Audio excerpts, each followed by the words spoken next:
Cavalcade.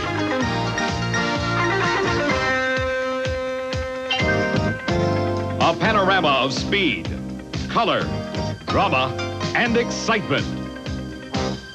The American Sports Cavalcade. Millions of years ago, a glacier inched its way through North America, carving out the area we now call central Wisconsin. It's beautiful countryside, dotted with picturesque dairy farms and lakes, and it's a fisherman and a hunter's paradise. Well, today, man travels much quicker through this region because 30 years ago, he engineered a beautiful 4-mile circuit called Road America. And today, from Elkhart Lake, Wisconsin, we bring you a doubleheader of road racing excitement. We'll be seeing the thundering V6s and V8s of the Kelly American Challenge Series. And one driver, Irv Hare, has a chance to win the series crown today if he can win that particular race. But first, we're going to be seeing the quick little front-wheel drive performance cars of the Champion Spark Plug Challenge. And on the pole in his Chevrolet Cavalier is Tommy Archer. And Tommy, I know you operated a handicap because this car was not offered with a 5-speed transmission. You have to run a 4. How do you make up for that? Well, basically what we do is when we get to the track, we have an onboard computer that tells us exactly where we're shifting and what we're getting up to. And we use the computer tapes and what I'm telling them through the turns. And we adapt it so I can use all four gears on the track at one time, which gives us almost the equivalent of them. The problem is it makes it very hard for us to come out of the pits. We have a hard time starting out because our first gear is so high. Well, apparently you've overcome the handicap. You're on the pole. Have a safe ride today. Thank you very much. Okay, let's go to Brock on the outside of the front row. Well, Steve, I'm with Cal Shokett, who's going to start second here at Road America. An old friend and a long, familiar face and a big winner in this kind of racing. Cal, once again, your nemesis, the Archer brothers, are back, and they seem pretty well suited to this kind of a course. But then again, we've seen the Dodges do very well here as well. It's going to be a tough battle. The Archers are good. Their cars are suited for this course.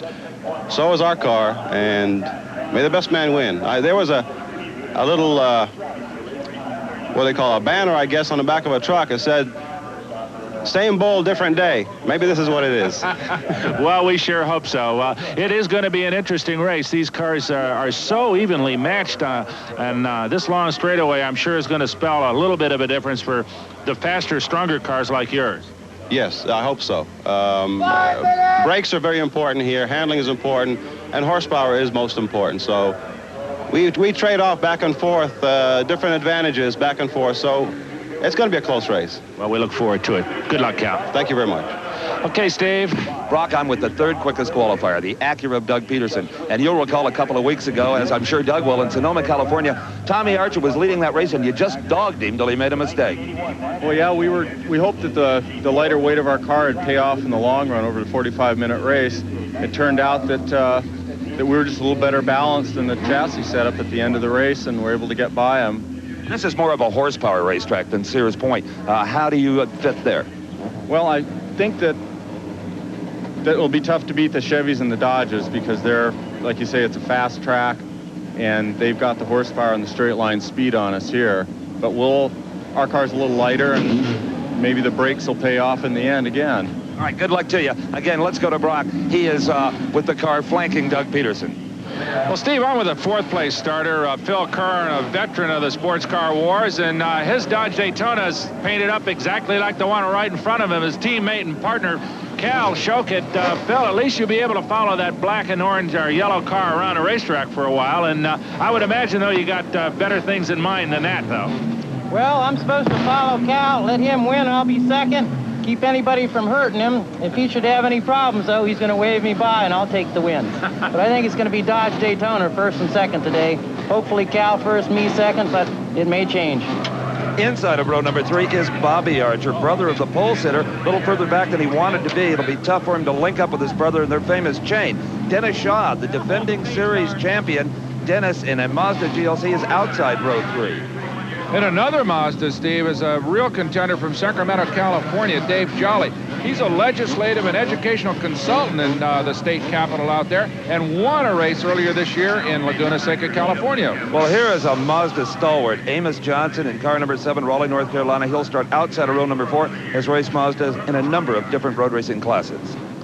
And yet another strangely dressed road racing starter waves off the field here at Road America as we're underway on this giant 4-mile racetrack. A racetrack really not very well suited to these small cars, or vice versa, I should say, Steve. They like shorter, twistier racetracks. Well, not Cal Shokit. He wishes every race was run here at Road America. He won last year, and his track record set last year still stands. Even he couldn't break it.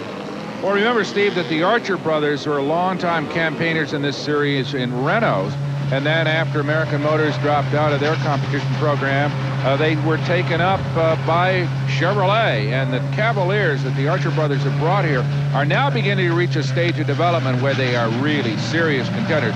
Remember, we saw them run here last year. I think it was the inaugural race for the Cavalier.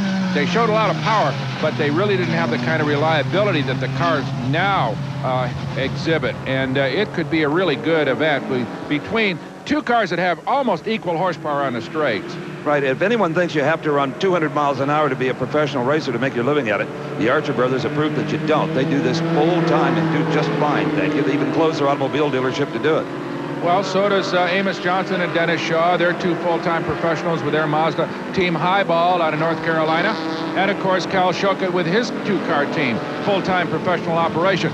Now, we've got 4 factories, 2 imports, 2 domestics, Dodge and Chevrolet supporting cars, and we've got Mazda and the newest comer of all, as it were, Honda with its Doug Peterson Acura. Now, there is one great equalizer this 48-car field faces. That's the 14-corner, 4-mile course here at Road America. As you know, anytime we cover a road race, we like to give you a driver's eye look at the racetrack with a camera in a car. Well, we just did that a couple of weeks ago here at Road America when we covered the Trans Am. So today, Brock and I thought we would come out on the course and take a close-up look at some of the more critical turns.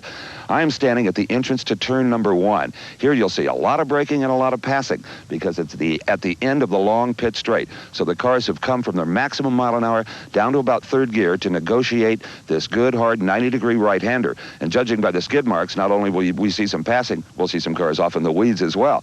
So you'll go downhill through turn 2 to turn 3, another 90-degree right, which leads to a short straightaway paralleling the pit straight. At the end of that downhill straightaway is, again, a very interesting turn. Brock? Steve, that corner is simply called Turn 5. It's a 90-degree left-hander at the end of that straight you discussed, and we'll see a whole bunch of hard braking and a lot of passing as the cars enter that corner. A few of them get off in the weeds, too. From there, it's a short uphill straightaway underneath this bridge where a lot of horsepower comes into play and will lead into yet another left-hand 90-degree corner right behind me called Turn 6. Now, you can see that's a blind one over the crest of a little hill here. That, in turn, leads down to a series of bends toward the biggest and fastest and probably most difficult corner on this circuit. And Brock, that section of the course is called the Carousel. It's anything but a child's merry-go-round ride. Here, precise throttle control is required, and a little circle track experience couldn't hurt, because the Carousel is very much like an open-ended half-mile paved oval. Out of the Carousel, they'll shift back up into top gear and launch themselves through the prettiest part of this racetrack, kind of a weaving straightaway flanked on both sides by beautiful green woods. At the end of that straightaway lies another rugged right-hander. Steve, that back straightaway you discussed is really a series of very fast bends that runs through the woods and leads toward what is called Canada Corner. Here, the faster cars will run maybe 190 miles an hour and then hard brake into this 90-degree right-hand corner and then head toward what's called Thunder Valley, yet another little series of S-bends, and beyond that is not necessarily the most difficult corner, but certainly the most important on the racetrack. And Brock, that is the final corner at Road America, turn number 14. Looks like a pretty basic 90-degree right-hander. Well, it is. Why then is it so important? Because if you make one little bobble here, lose any momentum, lose any RPM, scrub up any speed, you're in trouble. The competition is just going to streak away because turn number 14 leads on to the longest straightaway in North American road racing. One more comment on this racetrack. First-time drivers always remark about how smooth it is, considering it hasn't been repaved since it was built almost 30 years ago. Well, one theory has it that this far north, it freezes so hard in the winter that it stays frozen until the spring thaw, maybe preserving the asphalt. Works for hamburger. Well, they're going to sizzle here as we get ready for a start of the Champion Spark Plug Road American Challenge. Stay with us. We'll be right back for the green flag.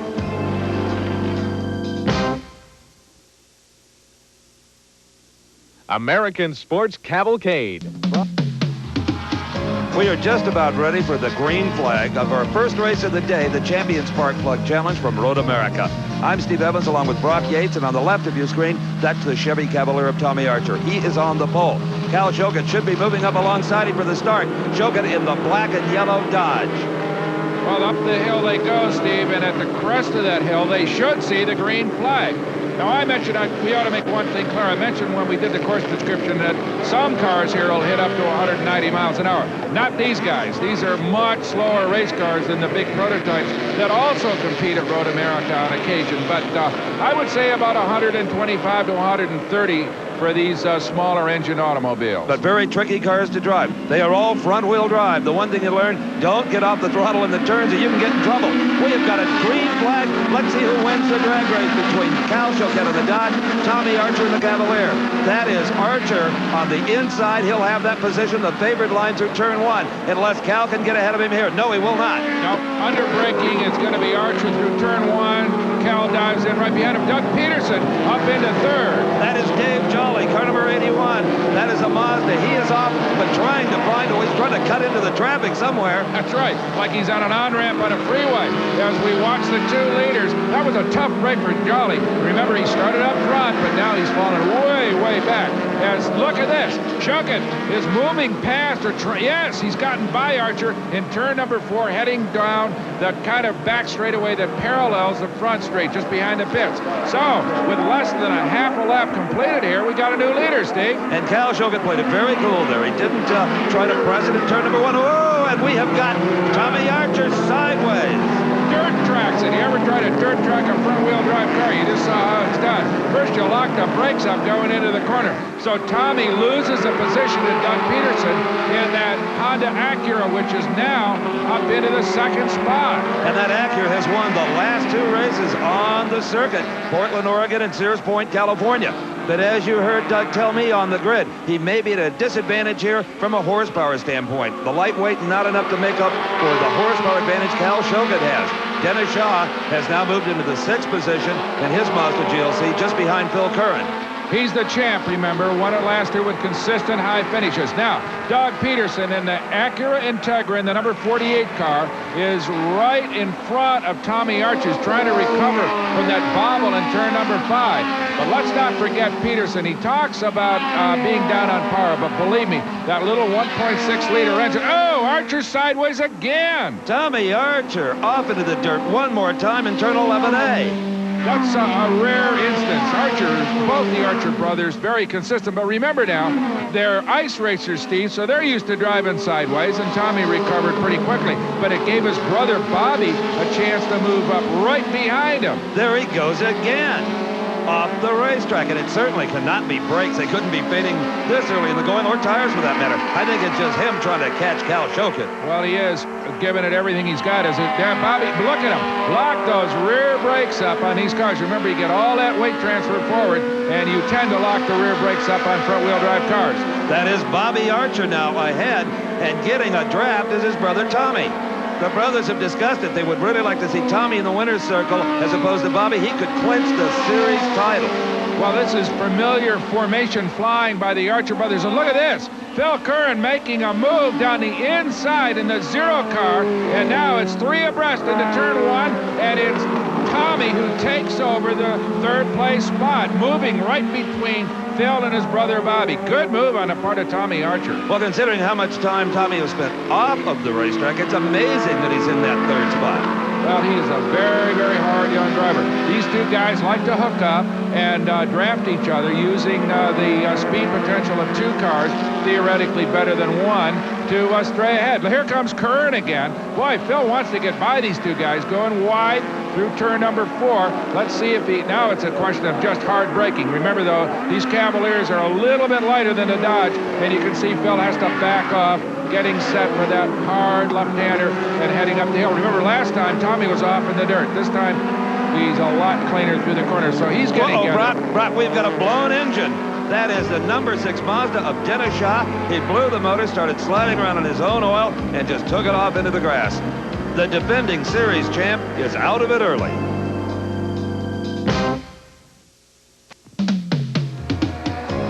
Beckett Road America for more Champion Spark Plug Challenge action as Cal Shokin in the Dodge stays out front of the Honda Acura Integra Doug Peterson. The two Archer brothers are right in the hunt, Steve, with those two Cavaliers. Well, Brock, you'll remember the very first turn of this race, Dave Jolly, number 81, slid off of turn number 1. He has worked his way back up to 12th. He is trying to get around Chuck Ulinsky for the... He just did it. Chuck Ulinsky has been passed. That will put Jolly in the 11th spot, moving up. Now he's got Cat Kaiser in his sights. So Dave Jolly trying to recover from really a pretty innocent mistake. He just got wide going into turn 1, but unfortunately it put him well back. So he is slowly moving up into the contention here, but it's going to be a long haul for him. This is a big racetrack, and his Mazda is not as well suited here as it is on some of the shorter courses that these cars compete on. And it's interesting, Brock, you watch some of these cars, they'll brake so hard that the rear wheels not just smoke, but actually come off the ground. That's right. Reverse wheel stands, as it were. As we watch Jolly heading up the front straightaway, the longest one here on this circuit, and one that is ended by a very difficult corner, and the one that caused Dave big problems on the opening lap. Well, there goes Dave around Cat Kaiser, the red number 2 car, and moves into the 10th spot. So here he comes, the man who has done so well in that Mazda, along with Amos Johnson and Dennis Shaw. Already the Mazda ranks are thin with the champion Dennis Shaw sideline. We saw that happen over in turn number 5. So we've only got a couple of Mazdas left in contention at this point, and both of them are not really able to contest with the lead cars. Remember that both the Dodge Daytona and the Chevrolet Cavalier have substantially larger engines than the Mazda and the Acura. They make up for it with substantially lighter weight, which gives them better braking. And now let's go to Steve, who's down in Dave Jolly's pit with his crew chief, Ron Sorensen. Well, I tell you, Dave has done a tremendous job of battling back, considering he drove right off the racetrack in turn 1 on that first lap. We didn't know what happened to him, except that he had fallen back, and we kind of expected him to be moving up this way. I'm surprised you didn't hear some expletives on the radio in that incident. Well, he doesn't say much. He just tries to go fast. Well, he's doing it right now, that's for sure, as Dave Jolly in the number 81 Mazda moves by the number 8 car of Mike Bartles. That is another Honda, but not one that's quite as quick at this point as the one that Doug Peters is driving up in second spot, Steve. And that will put Jolly into the 9th position, Brock. He is moving up nicely. Oh, and off the course again. And this time does some damage to the car. Tommy Archer, now that was his worst excursion yet. You think there was something wrong with that car? Tommy Archer doesn't go off the course that much. There's our leader, Cal Shokin, starting to get into some traffic. There are some slower showroom stock-style cars that are added onto the back of this field. They're having their own little race out there. The one we're concentrating on is that one, Cal Shokin, the leader. And right now, Cal has himself a substantial cushion as he goes up the main straightaway. Doug Peterson back in second has not yet even appeared in your picture. So Cal has got himself a nice cushion. This man, nothing but problems. This is Tommy Archer, and look at the front end of that Cavalier. He is chewed it up in turn number 12. He is going to have to circulate the racetrack. I don't know whether he's going to keep on going with that wrecked front. It looks like he's got some blockage in the radiator, Steve. Or whether, yeah, he'll have to stop. They'll black flag him with all that debris dragging around on the front, I would imagine. Well, if they don't, he'll stay out there, Brock, even if it means maybe overheating the engine, because he needs those points. As I said before, a real good finish here could conceivably lock up the title for him. Well, the car, I would imagine that the car's got some kind of problems. Tommy was off at least 3 times before he hurt the car as badly as it is apparent now, and I just don't see the guy ever drive that inconsistently. It could be a broken sway bar, maybe a broken shock, a soft tire. Who's to know what it is? But Tommy has had his share of problems so far today. Well, he gets a lap car between himself and Phil Kerr, and that gives him a little bit of a buffer. Now that they're getting into traction, it could get real interesting. And off turn 5, a little agricultural motoring as it is. Some folks off there in the dirt, but they get it all gathered up and head up into turn 6 as Archer in the number 33 Cavalier with all that modified nose work heads on down into the place called Hurry Downs. He's sitting in 4th place, Steve, and trying to make up time. And Brock, we may be looking at a man who's in a big hurry to get to the pit area.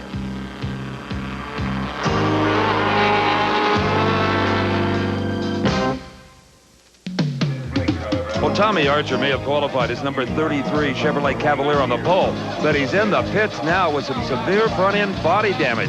Now, he had a bit of an entanglement with Doug Peterson in the Acura. Then he further aggravated the damage with about 3 excursions off the racetrack. The engine was starting to overheat. You see a little steam there. They're trying to cool it down, and out he will go, but over a lap down. And that is going to cancel out any chance for him to clinch the series title here today. Well, one man who is bound to know the complete story is Tommy's crew chief, and he's in the pits with Brock. I'm with Lynn Hawbecker, the crew chief on Tommy Archer's Cavalier. Apparently, he just got off and turned 12 and hurt the front end. Lynn, is there any more serious damage than just to the bodywork? Yeah, it looks like we've bent it so bad that the front end is covering up the radiator. More than likely, he's going to be back in, but we didn't want to get a full lap down. We'll take another look at it and see if we can fix it. We got to get whatever points we can get. But not enough today. Number 7, Amos Johnson. Number 81, Dave Jolly, battling for 5th. How about Jolly? After his problems in lap number 1, he moved from 12th all the way up to 5th. Cal Shokett leads it. The Acura, Doug Peterson in the 2nd spot. Bobby Archer in 3rd. Then Phil Curran, Shokett's partner, in 4th. And Amos Johnson in 5th with Dave Jolly just hounding him, Brock. Dave Jolly has made a sensational recovery, Steve, as we watch them head down that little twisting corner they call turn 4 here. Amos Johnson, we mentioned earlier, won the championship way back in the 1970s and has been competing consistently in this kind of racing ever since then. Here goes Jolly by under hard braking into turn number 5 to take over the 5th spot. Beautiful recovery by Dave Jolly.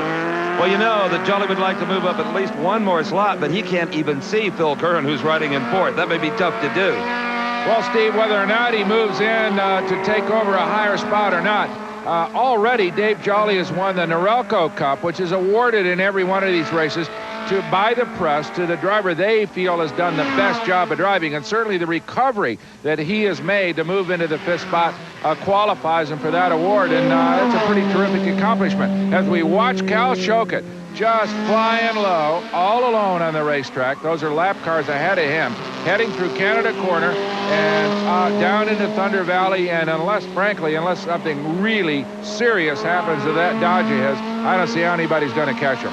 You know, I mentioned earlier, all these cars are front-wheel drive, makes them a little tricky to drive. They're also all on street radial tires that are shaved down, not pure race tires. And very little modifications are permitted to either the body or to the suspension or engine work. A little bit to add to reliability, basically, but for all intents and purposes, other than the roll cage for driver safety, there is very little that is not stock about these cars. As Cal Shokett goes by his pits, Steve is down there with his greatest fan, his wife, Dorothy. Well, Dorothy, Cal looks right now, at least, as if he's got a pretty good handle on it. Is he starting to back off at all, or is lap time slowing? Yeah, his lap times are slowing like half a second a lap, but I don't think it's backing off. The track's pretty hot today, and I think that's as well as the tires can go. They have about 3 good laps in them. So after that, we have to just hope the tires take it. Well, you and I were in this same position 1 year ago when it was all over. You were all smiles. Can you do it again? I sure hope so. We need it. If he wins today, he'll be the all-time race leader in the Champion Spark Plug Series, so we really want it badly. Okay, good luck. Okay, Dorothy Shokett, her husband Cal, on the final lap. Oh, what a tough break. That is Dave Jolly, car number 81 Mazda, pulling off the racetrack with what is apparently a blown engine. I hope they don't want to recount on the Norelco Cup vote. Poor Dave drives all the way from the back of the pack after that first lap bobble up into 5th spot, wins the Norelco Cup, and then blows up. So not an entirely lost day for him, but apparently out for the afternoon as Cal Shokett goes on to what appears to be a clear-cut, overwhelming victory, as it were. A beautifully turned-out car, Brock. Inside, this machine just gleams. Everything is polished, chromed, anodized. Really a nice race car. It really is, and Cal has put together 2 really good cars because Phil Curran is also riding up among the top 5 as we watch the number 99 black and yellow Dodge Daytona out of Trussville, Alabama. At the wheel, the car owner and boss of the operation, Cal Shokett, coming down the back straightaway, headed toward victory. Remember earlier he disposed of Tommy Archer in a good stout duel, and that ended when Tommy got off the racetrack. Here comes the second place car, Doug Peterson in the Acura Integra from Honda, coming down into Canada Corner, getting through some of that traffic, but there's no way he's going to catch up with the leader. You know, we've talked to Cal Shogett, you and I, many times in these Champions Spark Plug races, and when Cal gets out of that car, even though it's a pretty short race, he's always just exhausted and sweating profusely like he drove the Daytona 500. And I think it's just that intensity. And look at Dorothy Choquette. She knows they've won it now. 2 years in a row, Cal Shogett, the winningest driver ever in this series. Up the hill. If he can get it up the hill, he can coast it across the line, Steve. Here he comes. The checker is out. Is she happy or what? Dorothy Choquette cheers her husband on to his victory here at Road America. A terrific show. Basically flag to flag after he got by Tommy Archer on the first lap.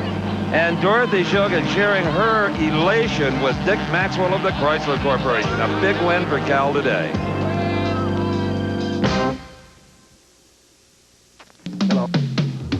Well, one half of today's racing action from Road America has concluded, and there's the winner, Cal Shogett. Brock's in the winner's circle with him. Cal Shogett out of the car, a winner once again. The winningest driver in the series ever, Cal. Congratulations. That victory brought you that distinct title, and we're the first to congratulate you. Thank you so very much. That's the last thing on my mind out there, trying to beat the Archers and the Acura. But all's well that ends well. Boy, this track is extremely demanding. You can't even think about your mother, your father, your wife, anything. It's just, this is it.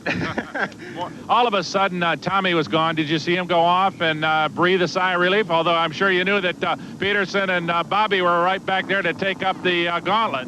It was a sigh of relief for about a moment because I didn't know how close the Acura was behind him. So I started looking for the Acura, and sure enough, I gained a second, but not much.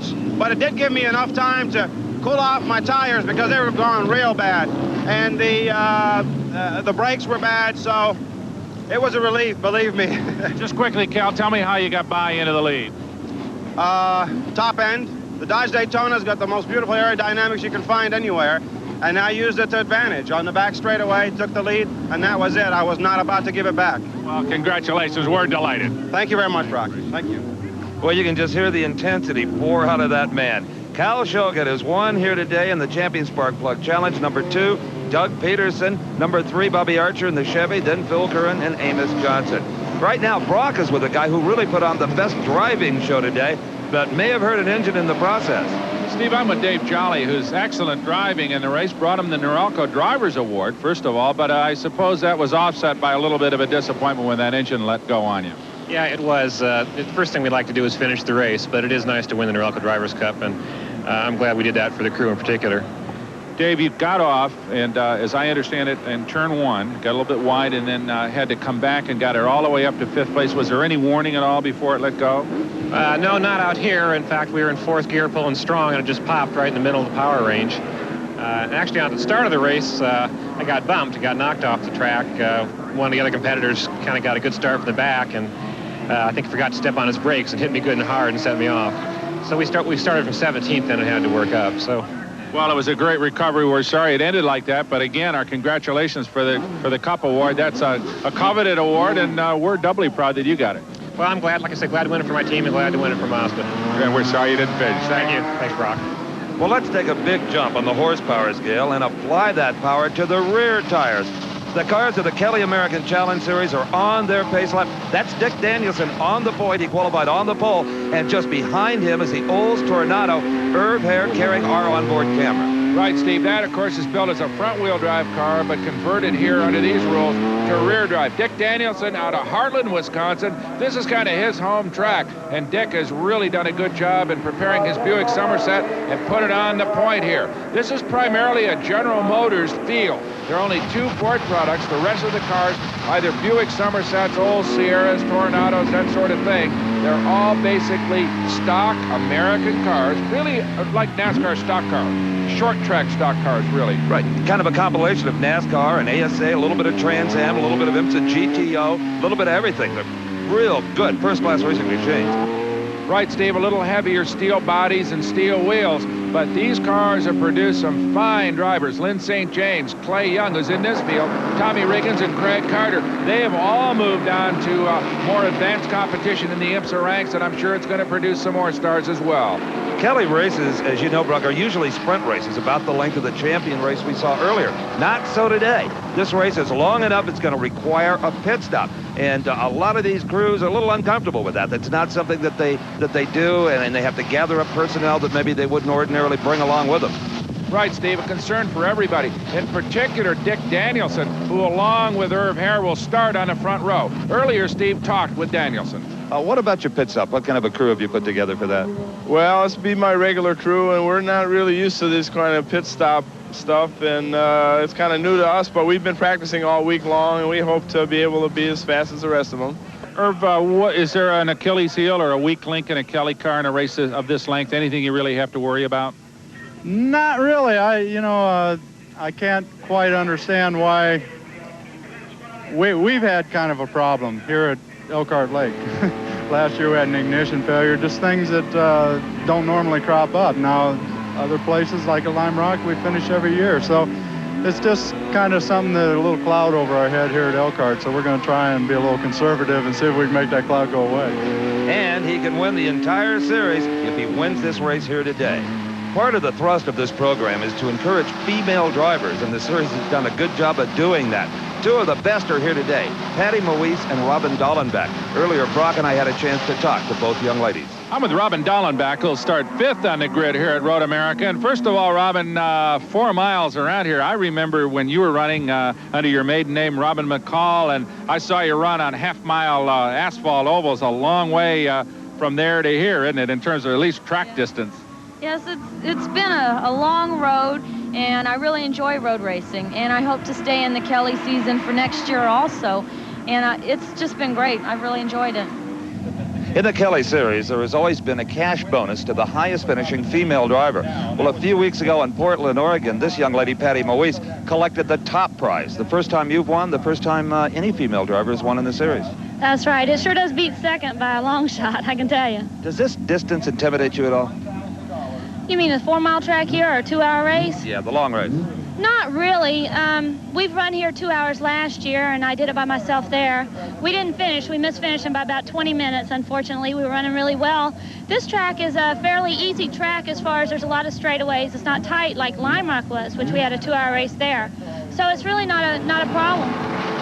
All right, they're coming off the final turn and headed up the hill. The green flag is going to be out in a matter of seconds. There is the look ahead over the hood of the Oldsmobile Toronado of Irv Hare as they head side by side. Next to him, Dick Danielson. They'll be on the throttle in a matter of seconds, Steve Evans. That's right, Brock. Hammer down. Dick Danielson on the inside takes an immediate lead over Irv Hare. Now he is on the inside. Remember, turn 1 goes to the right, so he has the favored line here. It will be Danielson and Hare. Clay Young in the 3rd slot. Right, moving right in behind Dick Danielson as Irv Hare as they head down toward turn number 3. Danielson leads it, though. Everybody taking that wide line through turn number 3. And Steve, in that blue number 11 Buick, that is Robin Dallenbach riding in the 4th spot. And in the 6th place is the number 57 Buick of Patty Moise. Now, Patty plans to run the entire distance herself. Robin Dallenbach has a co-driver standing by for relief, Joe Vardy. Always fun to watch. All right, here comes the field. That is Irv Hare in the 20 car. Right behind him, Clay Young. Hard brake, setting up for that tight left-hander, turn number 5. Up the hill, that's Danielson. You can see the brake lights go on as they sweep through that left-hander, turn 6. And Danielson continues to lead it as we watch this field of Kelly cars. A good-looking field, Steve Evans, come over the hill. You betcha, Brock. The best-looking field of Kelly cars I think I've ever seen. Dick Danielson, what he likes about it best is he can't see any of them.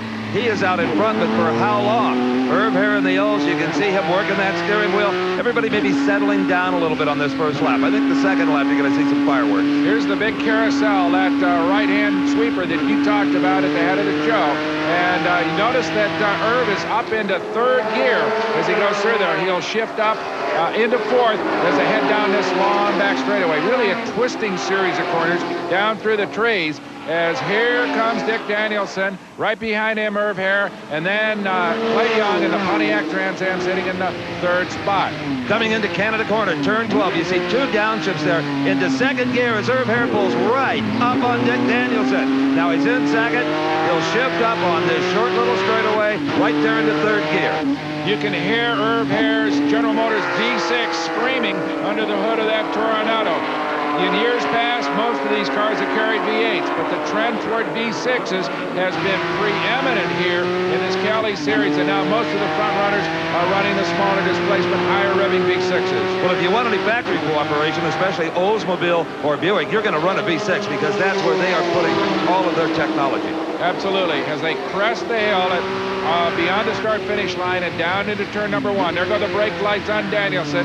Here's that right-hander at the end of the main straight. And look at that. Danielson dirt tracks it through there. Sideways through turn number 1. Is he driving hard? You better believe it. Is Irv Hare chasing him? Absolutely. We'll be right back. Well, here at the Kelly American Challenge Race, Road America, Elkhart Lake, Wisconsin, Dick Danielson and Irv Hare, they're still running 1 and 2. But how about Patty Moise? She has moved past Robin Dollenbach and Clay Young into the third spot. The young lady who just a few weeks ago won in Portland, Oregon, the first time a gal has done it. And one of the young ladies in all of motor racing that people have their eye on, they say Patty Moise has got a great future in this sport. And I agree. Robin Dollenbach now has fallen back to 5th, and she was radioing Joe Vardy, her co-driver, saying she was concerned about some of the instrument readings. Vardy said, don't watch the instruments, watch the road. Sounds like Vardy. As we watch Dick Danielson in the number 17 Buick, right behind him, Irv Hare. They are the two leaders here through that right-hander they call Canada corner. Turn number 12, actually, a lot of folks in the weeds and the trees and the dirt there over the years. It's a very, very dangerous corner. You know, watching these cars, Brock, it looks to me that Irv Hare's car may be handling just a bit better. Danielson is really having to manhandle that car to stay out in front of him, but so far he's doing a very good job of it. You know, this series was created by the Kelly Services Company, the giant in the temporary employment industry. And you know what? They invite all of those temps out to the races, put them a big tent, and have a tremendous time. It's really a good PR tool for them. It is a very good promotional tool for them as we watch these two guys. Here comes Danielson leading Irv into turn number 1. And Irv seems to be able to brake a little later than Dick as well. We watch him at both at the end of both long straightaways get right in behind Dick, but Dick seems to pull away a little bit. Let's not forget that this, as I said earlier, is his home racetrack, and he can really slide a race car. He likes to be sideways. He's very comfortable with that kind of hairy on the edge driving style, and it pays off for him in some of these slower corners. Never hard to spot Robin Dollenbach. That's that bright blue number 11 car. And she's got kind of moving up on her, the number 8 car of Steve Clark. Robin in the 5th position, Clark in 6th. Robin started racing in her native Texas as a very little girl. By the time she was 14, she had won 200 Class AA midget races, including the national championship. Her husband, a professional driver, he's on hand here today. In fact, he's with Brock. I'm with Wally Dollenbach Jr. His wife, Robin, is out there doing a good job, but she moved up into 4th, Wally, and then seemed to fall back a little bit. Yeah, she said Joe Vardy, who's kind of going to be relief for her, has got radio contact with her, and she said she's either smelled smoke and she was paying attention to the gauges, and she lost a little time. And Joe just told her, don't look at the gauges and don't worry about the smoke, just drive until it blows up. And she picked up some time, so. Sounds like it wasn't Vardy's car. Yeah, yeah, that's for sure. No, she's doing fine. It's a long race, and she's going to try to go the whole distance, but if not, Joe's standing by. All right, and here is a race for the 8th position. Number 58, Bruce Nesbitt in that Camaro. He's had some fine showings here at Road America. Just behind him in car number 51 is Rob Dyson. Dyson, who spends most of his time in a Porsche prototype, has not been in one of these kind of cars in a long, long time, but he is challenging Nesbitt right there for that 8th position. That is Dyson in the kind of candy stripe car, the second one in your picture right now. The 77 Camaro being driven by veteran Jerry Thompson as Dyson goes by the inside of turn 8 and spins, Steve. Dyson just got in there too hot. He wanted the position, maybe a little bit too much. As he came out of that turn, you can see the rear wheels were just spinning, much as they are right now, and he just lost the rear end of the car, plain and simple. Back on the racetrack he goes, but Thompson and Bruce Nesbitt long gone. Bruce Nesbitt did a good job of avoiding the spinning Dyson. As we watch a good race for 5th between Robin Dallenbach from Basalt, Colorado, and Steve Clark, who's out of Colorado Springs. Robin again in that blue car, and she doesn't seem to be able to pull away from Clark, nor can he get right up onto her. Now, what she'd really like to do, though, is regain her 4th position. She held her, and there's Clay Young up in front of her. She is closing on Clay Young. She sure is, Steve. I wonder if Clay's got some problems with that Pontiac Trans Am. He is being overtaken with suspicious ease by both Robin and Clark as they head down toward turn number 5. Yeah, there's got to be something. He's just too strong a runner, Clay Young, to let everybody by that easily as Robin Dallenbach takes over the 4th spot with relative ease, and here goes Clark by Clay Young as well. Look at the smoke now. You just saw it coming out of the back of Clay Young's car. Absolutely, Brock. He's got some problems. But Robin Dallenbach, she'll take another spot, no problem. Right, as here comes more smoke from the Clay Young, a Pontiac Trans Am as they head down toward turn number 8. And Robin Dallenbach continues to hold off Steve Clark. Steve Clark in that Buick Somerset, the body style that is quite popular in Kelly's series. We see both Oldsmobiles and Buicks running them all around this racetrack. Although Irv Hare, I think, is running the Olds Tornado. I think that's a relatively distinct version. Look at this, Brock. Steve Clark is making a run on Robin Dallenbach, and he's simply going to, yes, outmuscle her. That's a tricky part of this racetrack. They call it the kink. Turn 11A, and it's a very, very difficult place to pass. Steve Clark did a fine job coming off the carousel, getting the inside line on Robin Dallenbach and making that move. And now, let's go to the pits with Steve. Well, Brock, Joe Vardy is going to be co-driving with Robin Dallenbach. He's also on the radio tour. Joe, how does she feel? How is the car? It looks like she's driving just beautifully. She's just concerned about a little bit of smoke, but the car came by here, and it's not smoking at all. It must be just in the turns, and she's doing a real good job. She's keeping it right out front. I heard you tell her, don't worry about oil pressure. Don't worry about water. Drive. Yeah, I told her. She's, because of the smoke, she was a little concerned that it might be an oil leak in the pressure in the engine, but there's nothing you can do out there except drive, so get your concentration back and get back out there and drive. Then right after that, she picked up 2 seconds a lap. Boy, she looks awfully good for a first-year driver. Yeah, she's doing very well. You'll get in for sure? I hope so, yes. Okay. Thanks, Joe. Joe Vardy will take off that headset and climb behind the wheel of Robin Dallenbach's number 11 car in a few moments. But right now, out front, the number 17 Buick of Dick Danielson continues to hold off Irv Hare, Steve. I'm surprised. Hare runs so strong that I sort of expected him to gather in Danielson over the course of the race and move into the lead. You know, you heard Irv tell us earlier, though, that he's had a black cloud over his head anytime he comes to Road America. I think he's just taking a very conservative approach here. I guarantee you his car is handling better than Danielson's. Well, there they go, down through Hurry Downs and into turn number 8. And it looks as if Danielson has pulled out a little bit of a lead. So it could be we've got an upset in the making here at Road America. As expected, Clay Young has brought his number 10 Pontiac Trans Am into the pits here at Road America. The crew just swarming all over that power plant, trying to find whatever is causing the engine to smoke. And here, this is an unplanned stop also. Number 58, Bruce Nesbitt from the Chicago area. He's in to get some attention, Brock. Well, Steve, we saw him win a year ago at Road Atlanta, and Bruce runs strong here at this particular racetrack like Danielson. It's kind of his home track, and this definitely is unscheduled stop. As you can see, the hood is off the race car, and the same is true with Clay Young's Pontiac Trans Am. These guys both in serious trouble, and, you know, even though we've got a pit stop in this race, it's not that long. You're not going to be able to make up this kind of a disadvantage. Both these guys in deep trouble. There was an IMSA official just over there, Brock, making sure that car wasn't going to be sent back out leaking oil. Well, Clay's too good a racer to do that, too much of a professional. Dick Danielson, amazing a lot of people, especially Irv Hare fans, as he's out in front. Irv Hare in second, and Patty Moise is third, but on the same lap still. And if you can stay on the same lap, you've always got a chance. Oh, boy, especially when this league, these guys drive hard. Now, Steve, look at this. Danielson, as you can see through the windshield of Irv Hare's car, has moved out to maybe 20 car lengths. He has pulled away.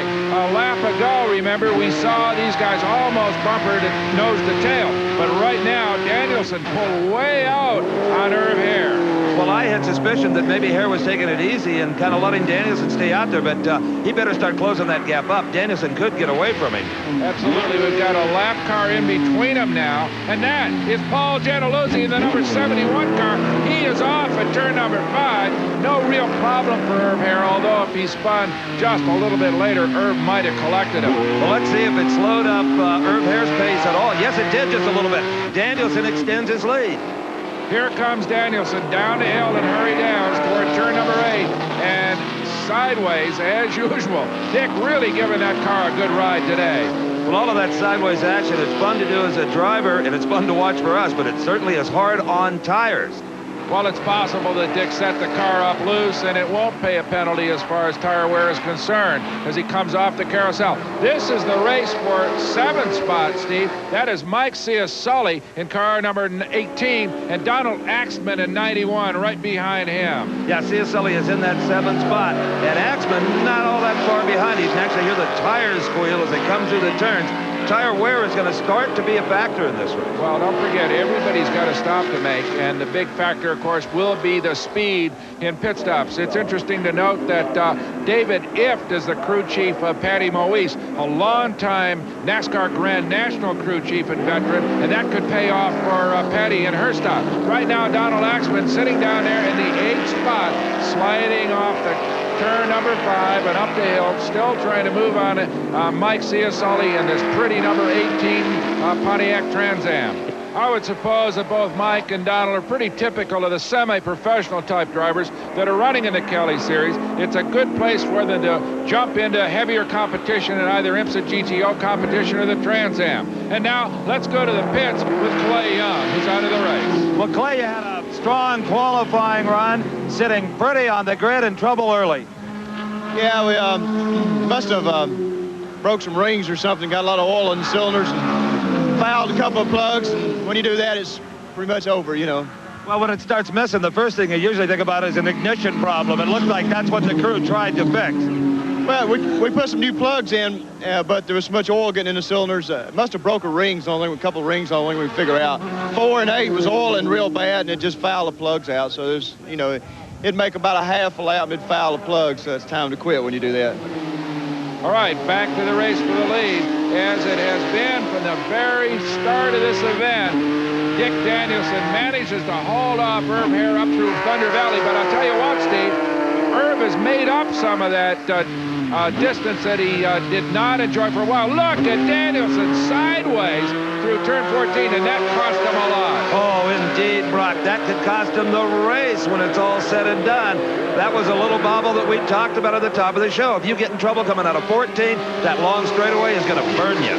Well, right now, Irv Hare's got the right inside line for turn number 1. Dick is going to try to get by him on the outside, but it's not going to work. He's going to fall into the line, and he did lose that lead. So we got a clear racetrack ahead for this man, Irv Hare, in the Oldsmobile Toronado, the winningest driver this season so far. But look at this. Danielson is coming right back on him. Danielson pays him back. Incredible. Just when you thought that car was too loose to make a ho-ho. Well, he says, okay, not bye-bye. Are they having fun or what? I'm sure that was a little salute to Dick Danielson from Irv Hare for a beautiful pass down here in turn number 3. But Irv is going to come right back at him as they come down that little hill and into turn number 5. Just tremendous competition. It's almost a match race between these two drivers. Patty Moise is back in the 3rd spot, a long way back, still on the same lap as I pointed out earlier. But these two guys are having some fun. I think you're right, Brock. It's just kind of one gladiator to another. Yep, it was. Here they go down into Hurry Downs, and it is clear, Steve, that Dick Danielson has the edge on right now on Irv Hare. That car is a little looser, as you say, but Dick has got a little bit more straightaway power, and he seems to get through the corners just slightly better. The only advantage that Irv seems to enjoy is possibly under hard braking at the end of both of these long straightaways here. Well, you know, Irv Hare hopes someday to not only be a pro driver, but to build race cars for sale to other competitors, and this is kind of his demonstration car.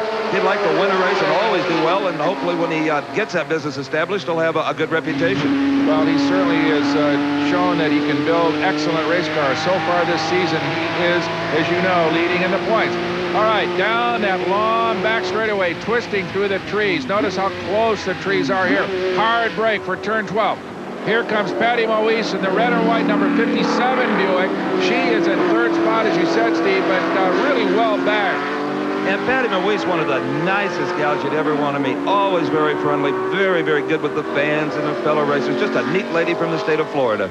She sure is, and as we said now, running out of a shop that is run by David Ift, a veteran Grand National Stock Car chief mechanic who could be an advantage later in the race with the pit stops. Here's the lead. Look at this, Steve. That's Danielson up pit road. He is headed for what is it, a routine stop, or has he got problems? This would be a routine stop, Brock. It might have come just a little bit early because the car was so loose. But, yep, the crew is there waiting for him. And here you see the air wrench going out, and here comes Irv Hare. He's staying out there. Irv Hare is going to try to build up a big lead before he comes in. Irv Hare now the leader. Danielson's guys trying to get the windshield clean and the fuel in. NASCAR-style dump cans. Remember, Steve, they were concerned about these pit stops because of their lack of experience. But so far, things seem to be going fairly routinely. That is the Robin Dallenbach crew. And who's that, Steve? That's Joe Vardy. He takes a shower before the race as well as after. Actually, the afternoon has turned very warm. Vardy is not wearing any kind of a cool suit, anything like that, so he just drenched himself with cold water, hoping that to make him go just a little bit quicker. Here is still in the pit area Dick Danielson's guys fumbling around with some tires while that man builds up a great big lead. Sooner or later, he will have to come in himself, though. Well, Danielson's worst fears realized because this is a very slow stop for him, and it has put him well back. Now, if Irv Hare's guys can get him out, I think our clocks say almost a minute for that stop for Dick, and that was very costly. Here comes Robin Dallenbach, and it'll be a crew change, yes. The pilot is climbing out, Robin McCall out of the car, and Joe Vardy, the super competitive van from Tampa, Florida, into the race car. Well, Vardy just kind of unceremoniously ripped her out to the window of that car. So Robin Dallenbach had considered maybe going all the way and says, no, Joe, get in here for a while.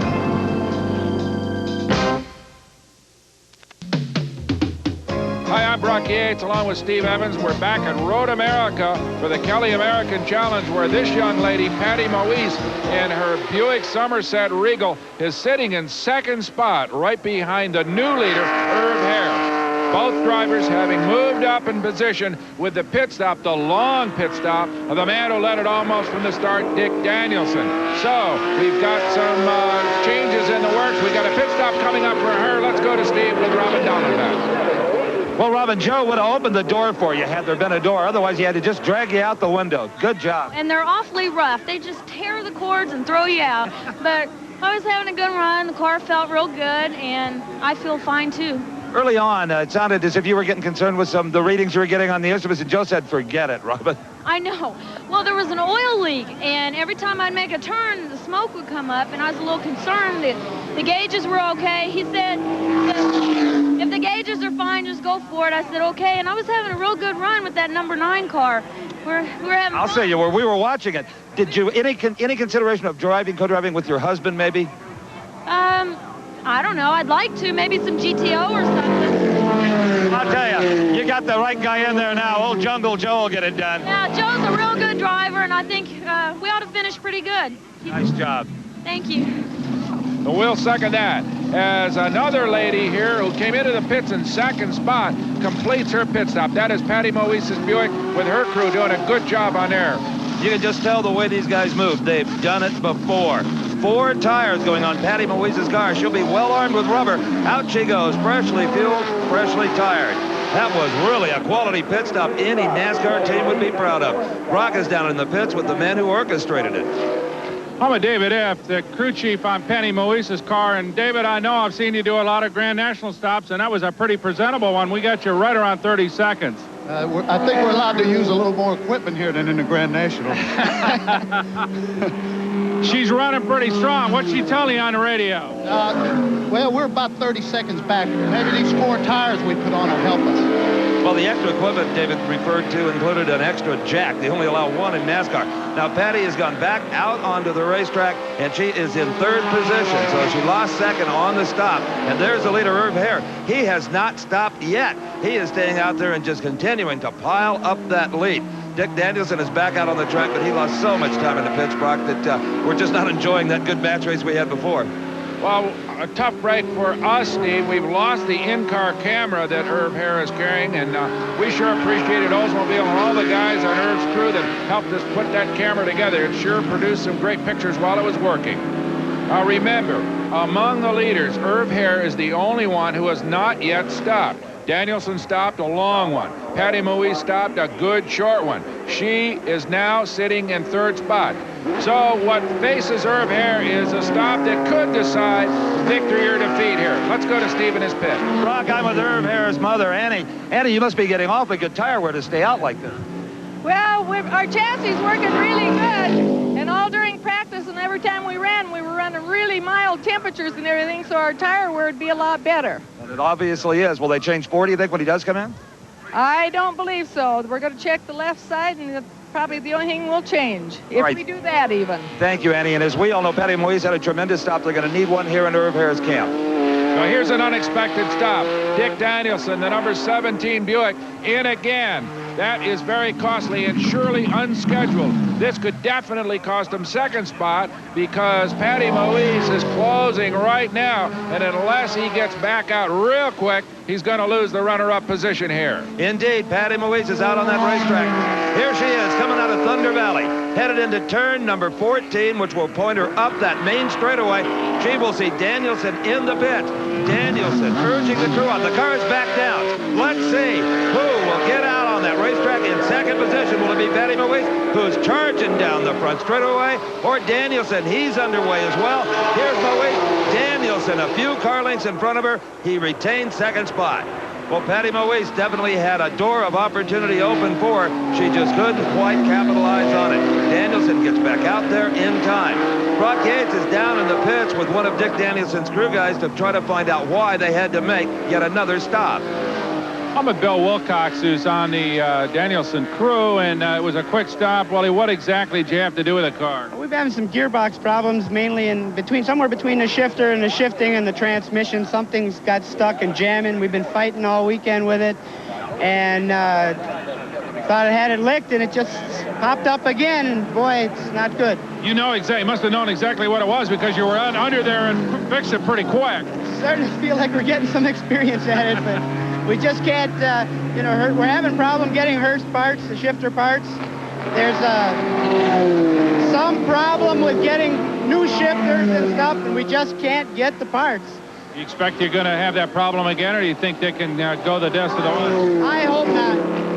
Well, it sounds like Dick Danielson has really got his hands full as far as shifting that transmission. That may account why he's taken some different lines on the track. He's busy trying to make everything work, get from one cog to the next. He's in the second spot. You can see Patty Moise behind him, and way, way out in front is Irv Hare. Hare has not yet pitted. He is still out there on the same tires, on the same load of fuel he started this race with. And Danielson, of course, has been in twice. Patty Moise in once with a good quick stop. But the big question is whether Irv Hare, as he comes off the final corner, will make you stop. Yes, he takes a little jog to the right and up pit lane. Now, this is the moment of decision. What does he make a full tire change? Does he change all four? Just the outside, the left side, which takes the big wear? We'll see right now, Steve. Well, Andy Hare indicated to me, Brock, that they might not change anything. The crew is inspecting the tires on the left side. That's his dad, Rudy. Rudy is waving off any tires. He looked at him, inspected him, and says, no, we don't need it on the left front. We don't need it on the left rear. A 15-second stop. A splash and dash, as they say, Brock. He took on a little fuel, and goodbye. Boy, this could really pay off, or it could really hurt him, depending on how well those tires stay together. Remember, Patty Moise back there in third. She's got fresh rubber all the way around. We'll see who wins this shootout after this. Back at Road America, where Irv Hare's mom, Annie, begins to finger that good luck charm. It's worked for her before. And now, let's go to Steve in the pits. Okay. Is this the good brown mustard? Hey, Steve. Oh, all right. Steve. What? We're back. We're back? Where did he say we were? In the pits. Brock, we're not actually in the pits. I am making a pit stop of sorts, I guess you could say. The snack bar here at Road America, which is famous for their specialty, which is char-broiled bratwurst. Of course, a very strong German tradition in this region. And they got sauerkraut and onions and pickles and just all kinds of things. Fresh lemonade and corn on the cob and knockwurst, if you like that. Just a tremendous deal, and it's all done by local charitable organizations and churches. But of course, you would know. I mean, after all, you are the one who named this place in Car and Driver magazine one of the top 10 racetrack concession operations in the whole country. And also, Brock, there's an awful lot of nice, shady places to sit down and eat this. But I won't do that. I'll go to the pits and eat it. Well, I made that survey for Car and Driver during another race here, but I didn't get caught. As we go back to the later, the car number 20, the Oldsmobile Toronado of Irv Hare, and unchallenged at this particular point based on that gamble with the pit stop, Steve. It'll be, I'm fascinated. I don't know whether this is going to work or not for Irv. The crew seems to think it will, but boy, to go this full distance here without a tire change, to me, is a massive, massive risk. But the atmosphere in Irv Hare's pits, Mom, Dad, the whole family, they are total confidence here, Brock. They don't have a worry in the world about those tires. They say, trust us, they are fine. Well, I'll tell you what, he certainly hasn't been sliding the car as much as this man, Dick Danielson, who has been working so hard all day long, only to have that shifter give up on him, and that put him well back. But look at this. Who is that right behind him? In fact, who's that right beside him? Patty Moise moves into second place down into turn number 5. Yeah, you know that Danielson has got to be struggling a bit there. His crew told you they were having some shifter problems. Well, Patty Moise, she had an opportunity earlier when he beat her out of the pits. Now she's just driving away from him. She's got the handle on second spot now. Yeah, it's possible that Dick has lost a gear, which would be absolutely fatal, possibly second, which is the critical one in that particular corner as we watch Irv Hare enter the final lap here at Road America. And Brock, while I was eating my bratwurst, I was doing some investigative reporting, okay? And I found out that Irv Hare has a set of tires here that they scruffed in California some months ago. It's a good, hard, cured set of tires. That's maybe why they're not wearing out so fast. Well, that plus the really good chassis setup may pay off for him, so it's very possible that it's going to work because he's only got about a half a lap left here at Road America, and he does have a big cushion. So Irv Hare can take a little bit of time here. He doesn't have to press as hard as he was, and he sure doesn't have to slide into the corners like poor old Dick Danielson has had to do to stay up. You know, Irv has been second place at the end of the Kelly Series the past 2 years, has never had anything but bad luck here at Road America. But right now, he's about, what, a minute or less away from clinching the series. Absolutely, and a well-deserved one as well. You know, he started out in the champion smaller cars that we saw run earlier in the show, then moved on to these stronger Kelly machines, and I would say that he now is probably on the verge of moving up. There's his mom, Annie Hare. Boy, she's got that good luck charm working for her now. Boy, it's nervous time. That young lady snacking on her nails. They're all looking to see Irv come out of turn 14, but he's got a few more to go before he gets to that point. Well, here's the last really difficult corner on this racetrack. That was Canada Corner, turn 12. We've seen a bunch of action there over the years. Up through Thunder Valley, hits the brakes a little bit. You can see just kind of taking it real easy. Here comes a slower car in his way. The last turn here, Irv kind of goes around on the outside. Whoever that is, just taking it real easy and letting him by. And here we go. It should be in sight, the checkered flag I'm talking about, Steve, right there at the crest of the hill. And there's the cheering family, friends, and crew of Irv Hare as he wins not only the race here at Road America, he has won the Kelly American Series for this year, and some big bucks to go along with it. That says it all. Irv Hare on his cool-off lap, a beautiful victory, well fought with Dick Danielson, and he is headed around toward victory lane. The family, mom and dad, getting ready for a little celebration down there in the pits. And believe me, that has erased a black mark, as he said, more correctly, a black cloud over him at Road America, Steve. A fine driver supported by a wonderful group of people. Irv Hare on his victory lap, saluting all the turn workers who contribute so much to these events. Irv Hare representing a great family tradition. His father fielded stock cars for men like Al Unser Sr. in the old days, and now has the pleasure of watching his son win his first ever Cali American Championship. Well, there you have it. The leaderboard here at Road America shows Irv Hare the winner, Petty Moise up into second, Dick Danielson struggling for third, the Vardy Dallenbach car home in fourth. Let's go to Steve with the winner. Well, a weary Irv Hare comes out of the number 20 car. A big round of applause. I'll tell you, Irv, the Toronado was more like a tornado here today. That clinches the series for you. Boy, that's great. That really is. The car, our Oldsmobile, it was perfect today. It ran as good at the end. We had a little high-speed miss I never did figure out during the race, but it never got any worse. And early in the race there, we just ran, hard enough to make Dick work hard, and you did that. It worked out good. We had a good race going for a while. We tried, Dick was working real good. Well, you had some good tire strategy. I understand you scuffed these tires in California, got them cured real well where they were hard enough to go the distance. That's right. We've a couple different times we've thought we had a good idea and then blistered tires towards the end of the race or had them go off on us. And so this time we made sure we had a good cured set, and it really worked out good. Yeah, a 15-second stop, I'll say. That's 7 out of 8. You've just dominated the Kelly American Challenge Series this year.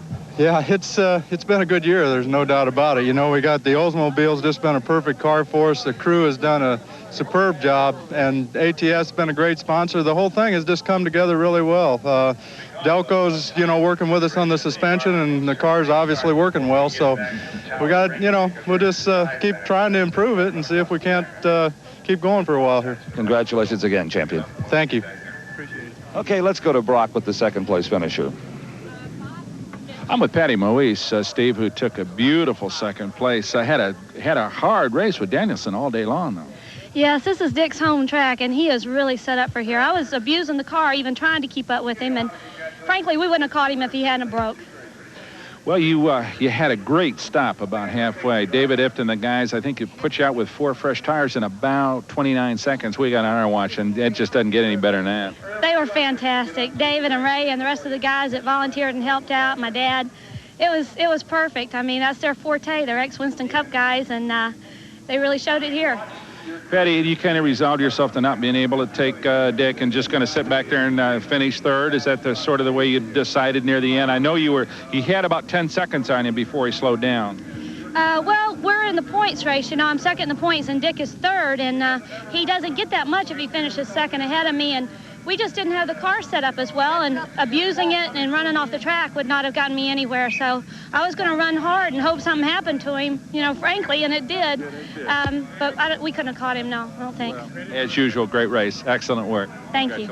Right. Patty Moise, now to the third place finisher. Steve? At first we thought this medal around here might be gold, those early laps, and then it looked like it was going to be silver, but unfortunately it turned out bronze. Still a strong third, though. Well, I was hoping we could do it this weekend, but I guess it just wasn't in the cards. We tried our damnedest, and it looked like we were going to be able to pull it off, and then my linkage jammed, and I had to come in twice, and then I thought, well, at least I'll have a silver, like you say, and then about 3 laps from the end, my motor went sour, and I was lucky to make it to the checker. And the pit crew was a little frustrated, too. They had some problems with the right rear tire getting it mounted up.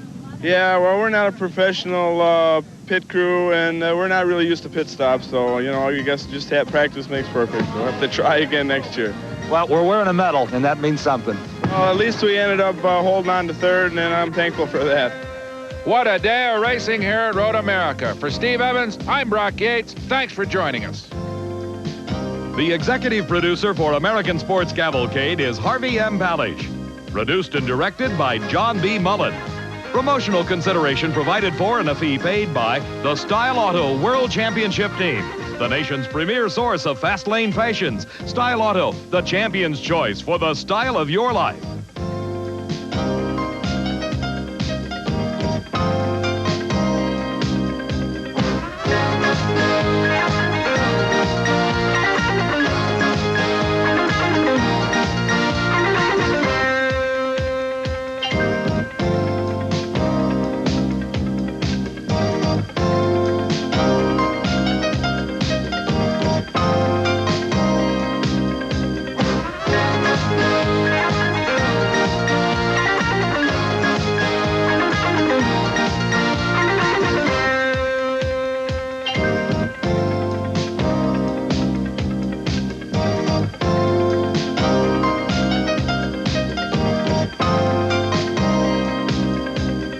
The American Sports Cavalcade is a presentation of Diamond P Sports.